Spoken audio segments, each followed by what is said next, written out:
너무 화제가 돼가지고 한번 아, 물 뿜는 거? 했는데 이게 갑자기 네, 알겠습니다. 네, 알겠습니다. 아니 진짜 어떻게 됐냐면 이곳의 진실 목이 말라가지고 이게 완전히 말라 있었어요. 자연스럽게 이게 딱 들어가는데 팍 걸리죠. 근데 나도 순간 이거 너무 많이 들어갔다 그랬어.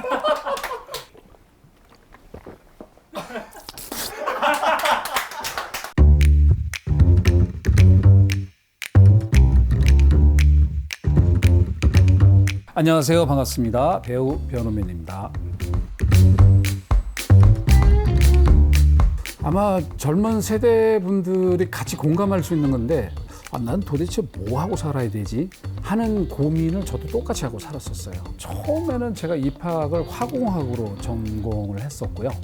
이거 나의 인생과 나의 꿈은 무엇이었을까 막 고민을 하면 그 힌트를 어디서 얻었냐면은 다시 원점으로 돌아가 봤어요. 정말 내가 어렸을 때 내 꿈이 뭐였지? 초등학교 3학년 때 나중에 해보고 싶은 꿈은 그때 내가 뭐라고 썼냐면 배우라고 썼던 게 기억이 나는 거예요. 선생님이 그 설문지를 다 모아놓고 혼자 막 웃고 계시더라고. 우리 반에 배우가 한 명 있네. 딱 그러시는 거예요.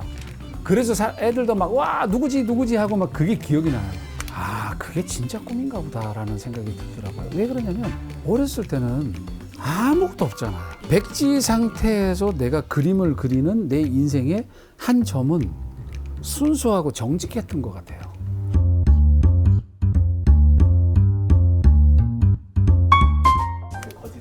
네, 집 나가면 겨우잖아. 그때 그걸로 광고 대상 받고 그랬잖아요. 모델 대상 받고 미쳤어. 그래서 예. 그거 찍을 땐 그렇게 미리 되시는 전혀 생각 안 했어요. 그냥 단지 이 역할 너무 재밌겠다. 7대 범죄자잖아. 완전히 뭐 사기치고 뭐 별거 다 했잖아요.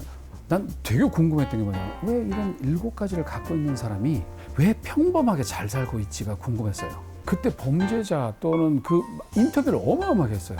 저 너무 신기했어요. 첫인상이 다들 좋은 거야. 야, 이게 세상이구나. 거기서부터 이 작품을 파고들기 시작해서 제가 그 역할이 보면 처음에 보면 너무나도 옆 동네에 사는 평범한 아저씨처럼 나오는 거예요. 아무도 없는 순간 내 마음대로 함부로 하는 행동이 범죄가 될 수 있는 것들이 너무 많더라. 참 많은 걸 배웠죠. 난 뭐 하여튼 재밌었어요. 너무 재밌었어요. 네.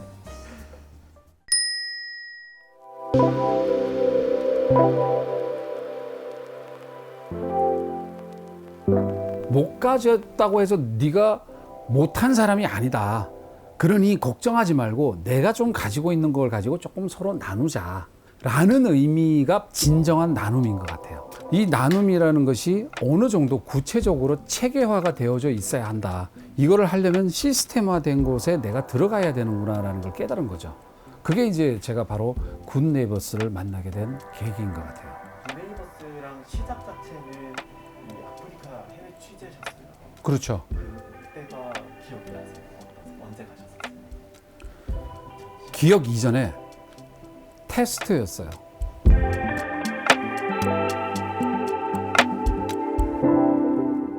처음에는 백지 상태에서 진정한 시스템과 체계를 가지고 있나 굿네이버스가 이걸 봐야겠다. 현장에서 직접 봐야겠다라는 게 첫 번째 목적이었어요. 솔직히 말씀드리면. 그래서 이게 가서 뭐 나눔을 준다. 이거는 없었어요. 왜냐면 그 전에 이미 35년 동안 저는 따로 하고 있었기 때문에 이제 시스템에 들어가야 되는 입장이라서 그 시스템을 한번 보고 싶었어요.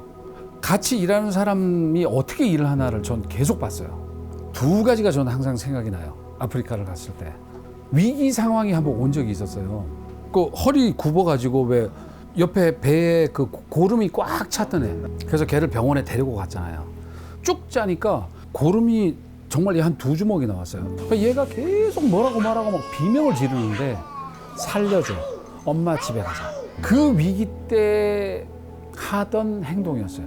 제가 이제 장갑을 바로 꼈어요. 그 고름 옆에 손을 잡았어요. 그러니까 손을 탁 잡고 뭐라고 했냐면 도와줘 그랬어요. 우리 매니저는 벌써 도망가 있고 보기가 너무 괴로우니까 도망가 있고 그 같이 일했던 우리 굿네이버스 직원이 그 아이 팔을 이미 잡고 있더라고. 근데 난 이걸로 끝내고 싶지 않았어요. 제가 계속 물어봤어요. 저 아이는 어떻게 도와주게 됐어요? 이 아이는 언제 어디서부터 뭘 했어요? 뭐가 아파요? 저 아이는 뭐가 필요로 해요? 저기는 가족이 누가 있어요? 다 물어봤어요. 깜짝 놀란 게 그 답에 대해서 주저한 적이 단 한 번도 없어요. 지부장님하고 질문하고 대답을 했을 때 단 한 번도 바로 툭툭 튀어나오는 거예요. 대단하다 했어요. 니제르 사람인데 같이 일하시는 분이 있잖아요. 가장 감동 깊게 들은 질문의 답변이 뭐였냐면 나중에 이 일 할 거예요? 라고 물어봤어요. 한국의 굿네이버스 그 한국인들이 와서 일하는 걸 그대로 배워서 나는 내 나라를 위해서 그대로 같이 일을 할 거다라고 얘기를 하더라고요. 그 답변이 저한테 이제 확신을 준 거죠.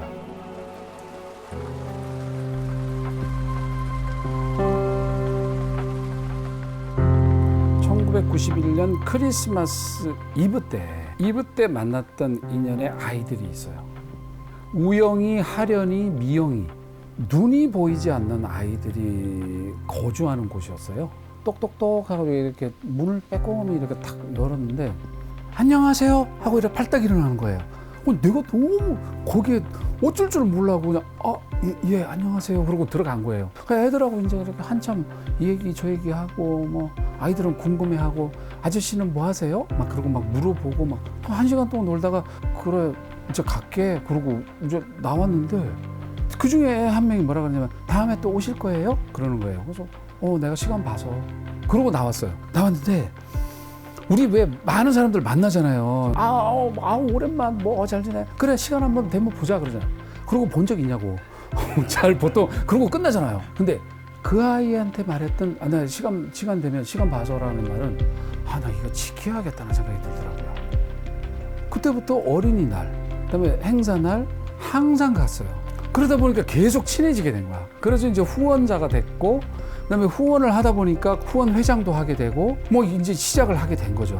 아이에게 주는 그 기쁨이라는 것은 약속, 제일 중요한 게 약속이구나. 이게 참 소소하게 행복이 올 수가 있겠구나.